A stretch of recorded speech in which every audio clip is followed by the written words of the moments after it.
Hello student, welcome to coherent English classes. मैं हूं आपका इंस्ट्रक्टर मोहम्मद जियाउल्लाह कमर। आप देख रहे हैं हमारे YouTube channel coherent English classes. और आज इस वीडियो के अंदर हम लोग डिस्कस करने जा रहे हैं बिहार स्कूल एग्जामिनेशन बोर्ड के 12th की किताब रेनबो पार्ट 2 के chapter number 10 India through traveller eyes, जो कि एक यात्रा बितांग थी जिसे पल्स एस बक के द्वारा लिखा गया था। ये यात्रा बितांग क्या होता है? यात्रा बितांग असल में जैसे आप किसी देश के अंदर या किसी जगह पे आप जाते हैं और उस जगह के बारे में जो आप लिखते हैं अपनी जो अनुभव को, तो उसे यात्रा बितांग कहते हैं। जैसे मान लिया आप इंग्लैंड में गए, तो इंग्लैंड में जाने के बाद जब आप भारत लौटें तो फिर इंग्लैंड की रहन सहन, उसके आचार विचार, उसके खान पान के बारे में जो आप डिटेल से लिखिएगा तो इसे यात्रा बितांग कहते हैं, यानी कि इसे इंग्लिश में ट्रैवल लॉग कहते हैं। तो ये ट्रैवल लॉग था जो कि पल्स एस बक के द्वारा लिखा गया था। इस ट्रैवल लॉग का जो है ये तीसरा भाग है, यानी ये वीडियो जो है तीसरा भाग है। इस वीडियो के अंदर हम लोग जो है पैराग्राफ नंबर 11 से लेकर पैराग्राफ नंबर 14 तक को line by line Hindi English translate करेंगे और साथ में वर्ड मीनिंग को भी हम लोग देखेंगे और एक्सप्लेन भी करेंगे। तो आइए स्टार्ट करते हैं paragraph number 11 of India through traveller's eyes by Pearl S Buck with line by line Hindi English translation, explanation and summary. तो आइए स्टार्ट करते हैं paragraph number 11। It seems to me, मुझे ऐसा दिखाई देता है। इट सीम्स टू मी मतलब मुझे ऐसा दिखाई देता है या मुझे ऐसा लगता है। समझ में आ गया? As I lived with Indian friend old and new, क्योंकि मैं नए और पुराने भारतीय दोस्त के साथ रही हूँ। यानी लेखिका कहती है कि उनके बहुत सारे भारतीय दोस्त हैं, उसमें से बहुत सारे पुराने भी हैं और बहुत सारे नए दोस्त भी हैं। That all the ills of Italia could easily have been mended, कि इटली की सारी बुराइयों का खात्मा आसानी से हो गया होता। मेंट का मतलब क्या होता है? मेंट का मतलब होता है सुधारना। जैसे मेंड माई शूज़, मेंड माई शूज़ का मतलब हो गया मेरे जूते को सुधार दो। जैसे आपके जूते में कहीं पे सुराख हो गया, होल हो गया, और आप जाते हैं मोची के पास और उसको कहते हैं कि मेरे जूते को सुधार दीजिए, तो वहाँ पे जो है स्टिच कर देता है, तो ये मेंडिंग कहलाता है, मतलब कि सुधारना होता है। ठीक है, तो यहाँ पे ये प्रोवर्ब है। प्रोवर्ब है। अब पहले पूरा लाइन को पढ़ेंगे, उसके बाद इसको समझाएंगे। इटली की सारी बुराइयों का खात्मा आसानी से हो गया होता if there had been a government, अगर वहाँ यानी कि इटली में एक सरकार होती, हुज पर्पस जिसका उद्देश्य was first of all to benefit the people, सबसे पहले लोगों को लाभ पहुंचाना होता, rather than to live upon them, बजाय उसके यानी उस पर शासन करना। कहने का मतलब इस लाइन को जरा समझ लीजिए। ये एक जो है कहावत है, आप लोग भी सुने होंगे कि जब इटली जल रही थी या इटली लूट रही थी तो वहाँ के जो राजा थे वो बांसुरी बजा रहे थे। तो कहने का मतलब ये हुआ कि यहाँ पे इस प्रोवर्ब का यानी इस मुहावरे का इस्तेमाल इसलिए किया गया है कि लेखिका ये कहना चाह रही है कि कोई भी देश अगर उस देश को तरक्की करना है तो वहाँ के जो शासक वर्ग है उसकी जो रवैया है, उसकी जो सोच है, उसको चेंज करना पड़ेगा। उसकी सोच क्या होगी? उसकी सोच ये चेंज करनी पड़ेगी कि उनका ये सोच हो कि जो भी बेनिफिट हो, जो भी फ़ायदा आए, देश से जो भी फ़ायदा हो, वो सीधा और डायरेक्टली सबसे पहले किसको जाए? उसके लोगों को जाए। पहले सबसे पहले बेनिफिट पहुंचाया जाए, फ़ायदा पहुंचाया जाए उनके लोगों को, ना कि सबसे पहले अपने आप को। जैसे हम लोग के यहाँ एग्जाम्पल, बुरा नहीं मानिएगा लेकिन जो हकीकत है उसे हम बयान करते हैं। तो सबसे पहले यहाँ देखिए, कोई अगर व्यक्ति एमपी बन जाता है, अगर एमपी बन जाता है तो क्या करता है? सबसे पहले 5 साल में इतना पैसा कमा लेता है कि उसकी जो 7 नस्ल है वो खाते खाते थक जाती है, फिर भी ख़त्म नहीं होता है कि नहीं? तो यहाँ पे जो हमारे जो शासक वर्ग हैं वो क्या करते हैं? वो अंग्रेज से सीखकर उनकी सोच ये है कि सबसे पहले अपने आप को फ़ायदा पहुँचाओ, फिर अगर बचे थोड़ा बहुत तो जनता को दो। तो इससे क्या होता है? जनता में जो है परेशानी बढ़ती है और देश तरक्की नहीं कर पाता है। तो लेखिका ये कहती है कि कोई भी देश अगर तरक्की करना चाहे तो सबसे पहले उनका रवैया ये हो कि सबसे पहले बेनिफिट जनता को पहुँचे। जनता को जब बेनिफिट पहुँचेगा तो जनता जो है क्या होगी? वो खुशहाल होगी, और खुशहाल होने के बाद क्या होगा? देश की तरक्की होगी। समझ में आ गया? आगे चलते हैं। द डिजर्ट ड्राई कंट्री, रेगिस्तान जैसा शुष्क देश। भारत, यहाँ पे पानी की कमी नहीं है। देश सबसे बड़ा जो खेती का जो सबसे बड़ा देश है जहाँ पर खेती किसानी की जाती है वो हमारा इंडिया है। इंडिया में हर जगह पानी की व्यवस्था है, हर जगह खेती होती है।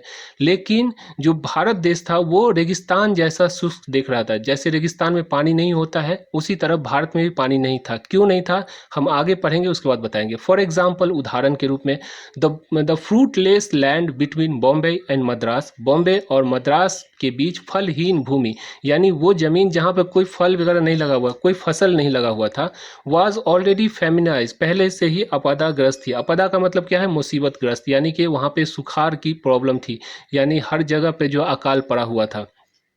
ऑल्दो इट वाज ओनली फरवरी, हालांकि अभी केवल फरवरी का महीना ही था, क्योंकि देखिए आपदा जो होती है या जो अकाल पड़ता है वो जून जुलाई के अंदर पड़ता है, क्योंकि फरवरी जो है नवंबर तक पानी होती है हमारे यहाँ, और फरवरी दिसंबर जनवरी फरवरी 3 महीना के अंदर, तो इस वक्त जो है पानी जो है ज़मीन के अंदर बहुत अधिक मात्रा में रहती है, पानी की जो तालिका रहती है वो अच्छी रहती है। फिर भी हमारा जो देश था अंग्रेज के शासनकाल में, वहाँ पे जो फसलहीन ज़मीन थी, यानी कोई फसल नहीं लगा हुआ था। क्यों नहीं लगा हुआ था? लेखिका इसके बारे में बात करती है।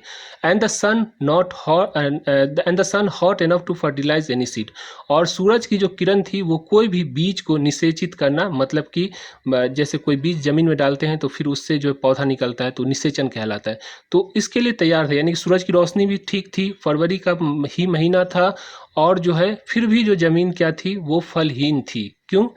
Had had there been water, क्या कहीं पानी था? फिर लेखिका कहती है क्यों ऐसा था? इसलिए था क्योंकि पानी कहीं नहीं था। And why was there not water, और पानी क्यों नहीं था? Why not sink artesian well, sink का मतलब होता है गड्ढा करना, गहरा करना, सिंक करना, और आर्टिजन का मतलब क्या होता है? किसान, और वेल का मतलब होता है कुआं। Why not sink artesian well, यानी किसानों के कुएं को गड्ढा क्यों नहीं किया जाता? और इवन डिग सॉलो वेल्स, या उथले हुए जो कुएं हैं, सॉलो का मतलब हुआ उथला हुआ, जहाँ पे ज़्यादा गड्ढा नहीं, वो कुआं जो कि ज़्यादा गड्ढा नहीं है, वो कुएं को खोदा क्यों नहीं जाता है? उसे खोद के गड्ढा क्यों नहीं किया जाता है? सिंस आई वॉज टोल्ड, चूंकि मुझे बताया गया था, the water table was high, क्योंकि उनको पता था, लेखिका को किसी ने बताया था कि अभी जो है फरवरी का ही महीना है, तो पानी जो ज़मीन के अंदर है वो उसका जो टेबल है, मतलब उसकी जो तालिका है वो ऊंच है, यानी ज़मीन के अंदर काफ़ी मात्रा में पानी है। But the innervated and exhausted people, innervated का मतलब थके हुए, मायूस, है ना, एग्जॉस्टेड का मतलब मायूस, एकदम तंग परेशान, है ना। People had not the strength to take such initiative, initiative का मतलब होता है कदम बढ़ाना, जैसे कोई भी चीज़, जैसे हमने कोचिंग पढ़ाने का इनिशिएटिव लिया, मैंने, यानी कि मैंने कोचिंग पढ़ाने के लिए कदम बढ़ाया, तो इनिशिएटिव का मतलब होता है कदम बढ़ाना या डिसीजन लेना, उसको कहते हैं। आफ्टर ईयर ऑफ कॉलोनिज्म, लेकिन उपनिवेशवाद के वर्षों तक जूझने के बाद उत्साहहीन और थके हुए, इनर्वेटेड मतलब क्या हुआ? उत्साहहीन, और एग्जॉस्टेड का मतलब हुआ थके हुए, ठीक है। लोगों को ऐसी पहल करने की ताकत नहीं थी, क्योंकि 200 साल तक अंग्रेज द्वारा शोषण करने की वजह से हमारे जो भारतीय जो लोग थे, हमारे भारतीय किसान जो थे, उनमें ये ताकत ही नहीं बची थी कि वो जो है अपने आप को उत्साहित करे, और अपनी जो थकान है, जो परेशानी है, जो उलझन है, उससे दूर हो और कुछ नया चीज़ करने की कोशिश करे, ठीक है। आगे चलते हैं। It was more than that, यह उससे भी अधिक था, यानी कि उत्साहहीन और थके हुए ही नहीं थे, उससे भी अधिक अगर कोई वर्ड होगा जो एक्सप्लेन करने का या एक्सप्रेस करने का, तो उस तरह के लोग हो चुके थे, क्योंकि कॉलोनिज्म यानी उपनिवेशवाद ने उन्हें इस तरह से थका दिया था, इस तरह से उत्साहहीन कर दिया था। The worst result perhaps of the colonialism system, शायद उपनिवेशिक व्यवस्था का सबसे बुरा परिणाम जो था वो भारत के अंदर था। Was to provide the subject people with the infinitive excuse against work, अधीन लोगों को काम के खिलाफ अनंत बहाना प्रदान करना था। पहले इसको हम पढ़ लेंगे, उसके बाद आपको समझाएंगे, क्योंकि एक लाइन को समझाएंगे फिर कन्फ्यूजन होगा आपको।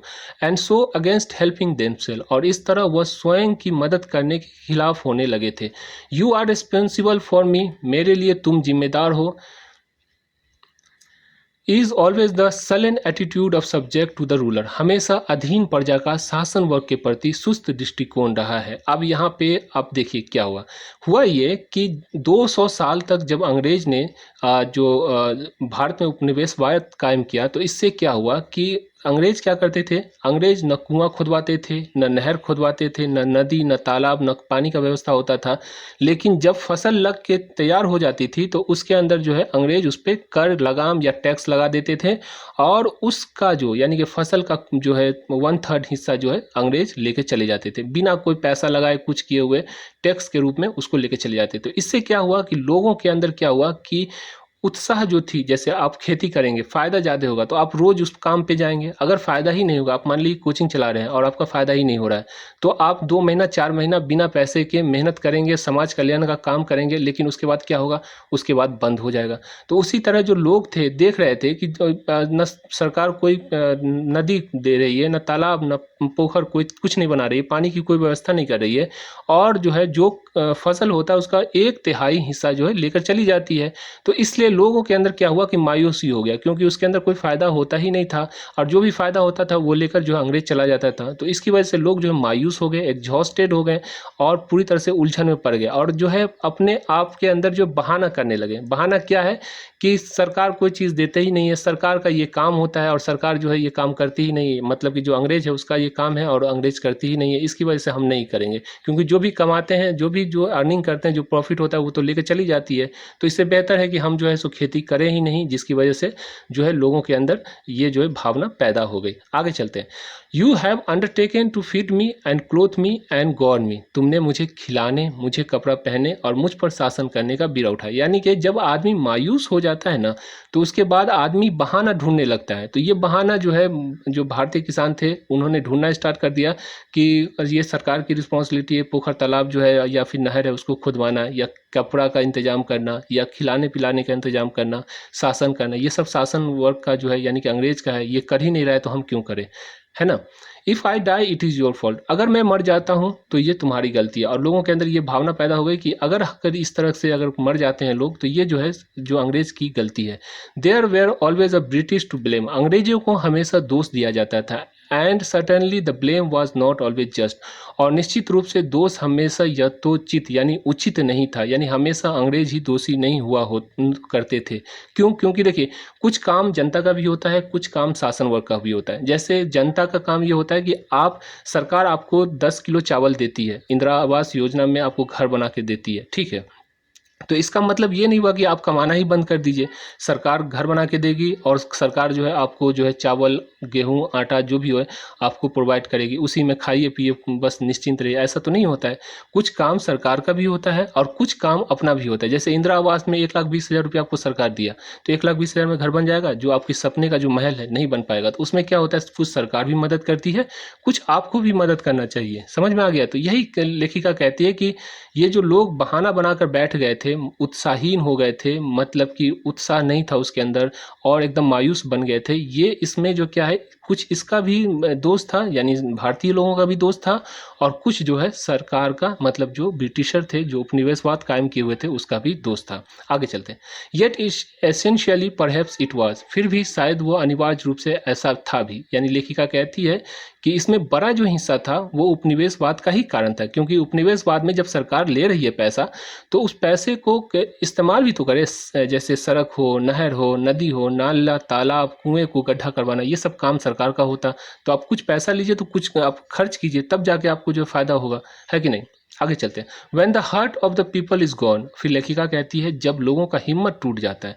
When the heart of the people is gone, मतलब कि जब लोगों का हिम्मत टूट जाता है, their spirit dies with it, और उसका सब्र भी खत्म हो जाता है, यानी उसकी जो आत्मा होती है वो भी जो है मर जाती है। समझ में आ गया? और इस तरह से आपका प्रोनाउंसिएशन है, तो इस प्रोनाउंसिएशन को पढ़िए, और आप जो वर्ड समझ में नहीं आता उस वर्ड का यहाँ पे प्रोनाउंसिएशन दिया है, उसे जो है आप देखिए, और उसके बाद अपनी प्रोनाउंसिएशन को भी इम्प्रूव करने की कोशिश कीजिए। आगे चलते हैं। Paragraph number 12। लुकिंग बैक, वापस नज़र दौड़ाने पर, आई फाउंड दैट, मैंने पाया कि among the many impressions of the people of India absorbed while I live among them, जब मैं उसके while I live among them का मतलब क्या हुआ, जब मैं उसके बीच रहती थी, यानी जब मैं थी वहाँ पे भारत में, तो भारत के लोगों की कई मत थी, यानी कई अवधारणा थी, कई सोच थी, उसमें से मैंने अवशोषित किया, यानी उसमें से एक अवधारणा को मैंने अवशोषित किया, यानी कि मैंने देखा, मैंने समझा। And still clear in my mind, और अब भी मेरे दिमाग में स्पष्ट है, मतलब कि वो जो अवधारणा है वो अभी तक क्लियर है मेरे दिमाग में। Is there reverence for great man and women, महान पुरुष और महिलाओं के प्रति उनका सम्मान था। जो बड़े लोग थे उनके प्रति उनको जो है बहुत सम्मान करते थे। रेफरेंस का मतलब होता है सम्मान। Leadership in India can only be continue by those, भारत में नेतृत्व यानी लीडरशिप मतलब नेतृत्व केवल उन लोगों के द्वारा जारी रखा जा सकता है, यानी कि वही लोग नेता बन सकते हैं। Whom the follower consider to be good, जिन्हें अनुयायी यानी उसके जो मानने वाले हैं वो अच्छा मानते हैं। दैट इज अर्थात कैपेबल ऑफ रिनंसिएशन देयरफॉर, आत्म त्याग में समक्ष हो, यानी वो नेता जो आत्म त्याग यानी अपना खुद का जो त्याग कर दे, खुद के लिए यानी जनता की भलाई के लिए, जनता के फायदे के लिए अगर अपना त्याग कर दे, अपनी जो है स्वार्थ की त्याग कर दे, अगर वो उसमें समक्ष होते तो उसी को जो है भारतीय लोग क्या करते, नेता मानते थे। नॉट सेल्फ सीकिंग, इसलिए स्वार्थहीन नहीं थे, मतलब कि ऐसा न था कि वो जो है स्वार्थहीन। सेल्फ सीकिंग का मतलब होता है स्वार्थी, मतलब सेल्फ सीकिंग यानी अपने ही बारे में सोचने वाला, अपने ही फायदे के बारे में सोचने वाला। अगर ऐसा होता तो वो नेता नहीं बन पाता। This is one quality for them contain all other, उनकी यह एक गुणवत्ता में अन्य सभी गुणवत्ता जो है शामिल होते हैं। यानी सेल्फ सीकिंग नहीं हो, आत्म त्याग करने वाला हो, यानी जनता की भलाई के लिए अपनी जो ज़रूरत है उसको त्याग कर देने वाला अगर नेता होगा तो वो नेता में सारी गुण आ जाती। क्योंकि देखिए, आप जनता की भलाई के लिए अपनी जो है सो भलाई को छोड़ दे रहे हैं, तो इससे बड़ा नेता कौन हो सकता है। आगे चलते हैं। A person able to renounce personal benefit for the sake of an idealistic, एक आदर्शवादी यानी कि जो मार्गदर्शक होता है वो मार्गदर्शक के लिए एक व्यक्ति अपना व्यक्तिगत लाभ छोड़ने को तैयार रहे, वही जो है नेता कहलाता है। And this is by that very fact also honest, और साथ में वो क्या हो, honest, also high minded, therefore also trustworthy, और वो भी ईमानदार हो, मतलब कि सेल्फ यानी कि जो रिनंसिएशन के साथ साथ उनके अंदर क्या होनी चाहिए, ईमानदारी, ऑनेस्टी होनी चाहिए। उसके बाद जो हाई माइंडेड मतलब उच्च विचार वाला होना चाहिए, और जो है ट्रस्टवर्दी, भरोसेमंद भी हो, तो वही लोग जो है नेता बन सकते थे भारत के। I felt that the people, मुझे लगा कि लोग, even those who know themselves venal, यहाँ तक कि वो जो खुद को स्वार्थ के लिए सिद्धांतों का बलिदान कर देता है, एंड फुल ऑफ फॉल्ट, और दोषों से भरा हुआ हो, सर्च फॉर सच पर्सन, और सर्चों से जो भरा हुआ हो, ऐसे लोग भी जो है उन लोगों को, जो लोग थे जो ट्रस्टवर्दी हो और सेल्फ त्याग वाले हो, उनकी खोजने की कोशिश करते थे। मतलब कि अपने खुद गंदा भी रहता और उसकी सोच गंदी भी रहती, फिर भी वो लोग जो है किसको अच्छा मानते, जो सेल्फ मतलब सेल्फ रिनंसिएशन यानी कि अपनी जो है सो त्याग करने वाला हो, जो अपना त्याग कर दे, अपनी स्वार्थ की जो त्याग करने वाला हो, ऐसे लोगों को लोग जो है मानते थे। आगे चलते हैं। Paragraph number 13, the devotion given nationally to Gandhi and finally even internationally as well known, Gandhi को दी गई राष्ट्रीय स्तर की निष्ठा और अंततः अंतर्राष्ट्रीय स्तर पर भी जाना जाता है, यानी प्रसिद्ध है, सब लोग जानते हैं। बट आई फाउंड, लेकिन मैंने पाया, the same homage paid to local person, स्थानीय लोगों को भी वही श्रद्धांजलि दी जाती है। होमेज का मतलब क्या होता है, श्रद्धांजलि, मतलब कि जो स्थानीय नेता थे उसको भी उसी तरह का डिवोशन, उसी तरह का प्यार, उसी तरह का मोहब्बत उसके फॉलोअर यानी उसके जो अनुयायी थे उनके द्वारा मिलता था। हु इन देयर मेजर्स, वो जो अपनी क्षमता में, were also leader because of their selflessness, वो निस्वार्थता के कारण मर्यादावान नेता थे, यानी कि वो भी जो थे उनमें भी जो है निस्वार्थता थी, अपनी स्वार्थ की पूर्ति करने की कोई लालसा नहीं थी। दस इस प्रकार I remember a certain Indian villages, मुझे कुछ भारतीय गांव याद है, where I had been invited, जहां मुझे आमंत्रित किया गया था, to visit in a home of a family of some modern education, एक आधुनिक शिक्षा के पैरोकार के परिवार के घर पर जाने की, यानी कि वो लोग जो कि आधुनिक शिक्षा यानी अंग्रेजी को में पढ़े लिखे हुए थे, अंग्रेजी थोड़ी बहुत जानते थे, उसके घर पर जाने का मौका मिला, किसको, लेखिका को। दाव नॉट मच, हालांकि उतना अधिक यानी आधुनिक भी नहीं था, मतलब वो परिवार ऐसा भी नहीं था कि पूरी तरह अंग्रेजी सिस्टम, अंग्रेजी सोच विचार में ढला हुआ था। एंड सम मीन्स, और कुछ साधन थे, मतलब कि थोड़ा बहुत जो है जमीन था, घर था। दाउ नॉट वेल्दी, हालांकि धन नहीं था। The house was mud wall, घर मिट्टी की दीवार की थी। And the roof was thatch, और छत जो था वो छप्पर का था, मतलब कि बांस से बना हुआ था। इनसाइड वेयर सेवरल रूम, अंदर कई सारे कमरे थे। हाउ एवर, हालांकि the floor smooth and polish with the usual mixture of cow dung and water. फर्श जो है गाय के गोबर और पानी के सामान्य मिश्रण से चिकनी और लेपी हुई थी। The active master of the house was not the head of the family. घर का जो सक्रिय मेंबर था यानी कि जो मुखिया था वो यानी कि सरदार जो था वो परिवार का मुखिया नहीं थी, यानी कि बड़ा कोई व्यक्ति नहीं था।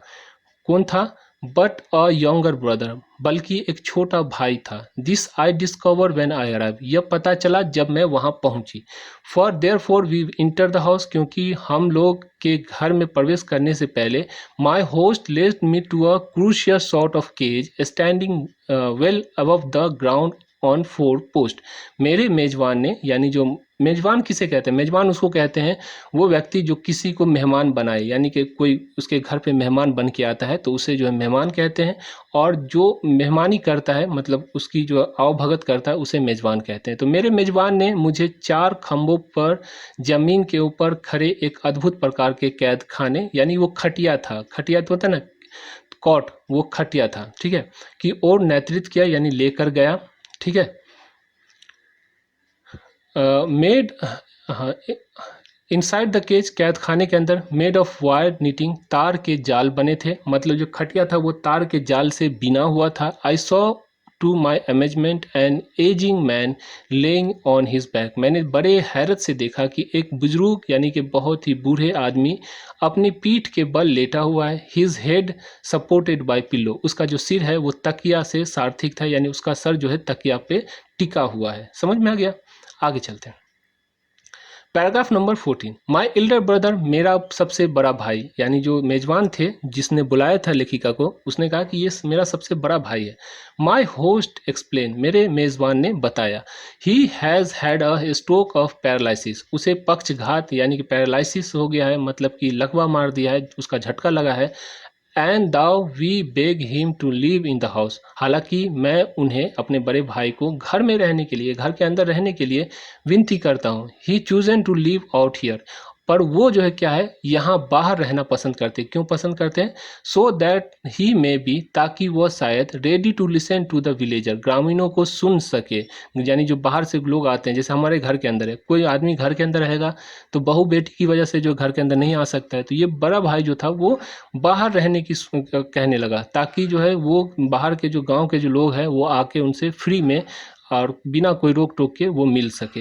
When they come to him, जब वे यहाँ पर आए, यानी जो गांव वाले हैं उनसे आए तो उनसे वो बात कर सके। तो इस तरह से पैराग्राफ नंबर 11, 12, 13 और 14 इसको हमने डिस्कस किया। कैसा लगा आपको? ज़रूर कमेंट बॉक्स में बताइए। अच्छा लगा तो अपने दोस्तों के साथ शेयर कीजिए, अगर अच्छा नहीं लगा तो आप मुझे कमेंट बॉक्स में बताइए ताकि हम इसे और भी इम्प्रूव कर सकें।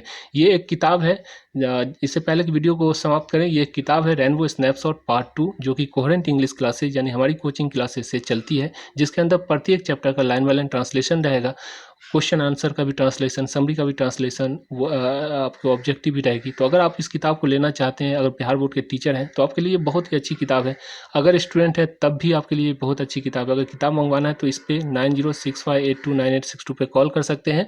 और एक हमारी एप्लीकेशन है coherent English classes, play store पे इस ऐप को डाउनलोड कर लीजिए, बस हो गया ख़त्म।